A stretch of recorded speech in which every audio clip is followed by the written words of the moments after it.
అసలు మన వాతావరణం ఎందుకిలా ఉన్నట్టుండి మారిపోతోంది? టైం కాని టైంలో వానలు, దీనికంతటికీ కారణమేంటి? ఎవరు?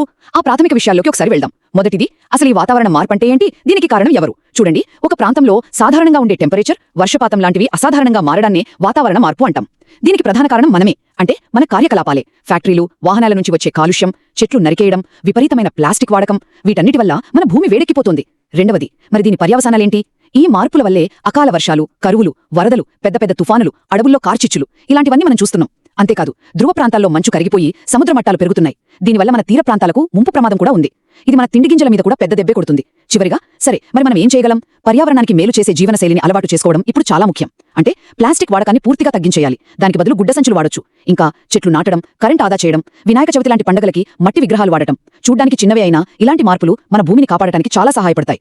సింపుల్ గా చెప్పాలంటే, వాతావరణ మార్పుకు కారణం మన చర్యలే. దాన్ని బాగు చేసే మార్గం కూడా మన అలవాట్లను మార్చుకోవడం. ఈ వీడియో మీకు నచ్చినట్లయితే లైక్ చేయండి, షేర్ చేయండి, కామెంట్ చేయండి. అలాగే మన ఛానల్ ని సబ్స్క్రైబ్ చేయండి. Thanks for watching.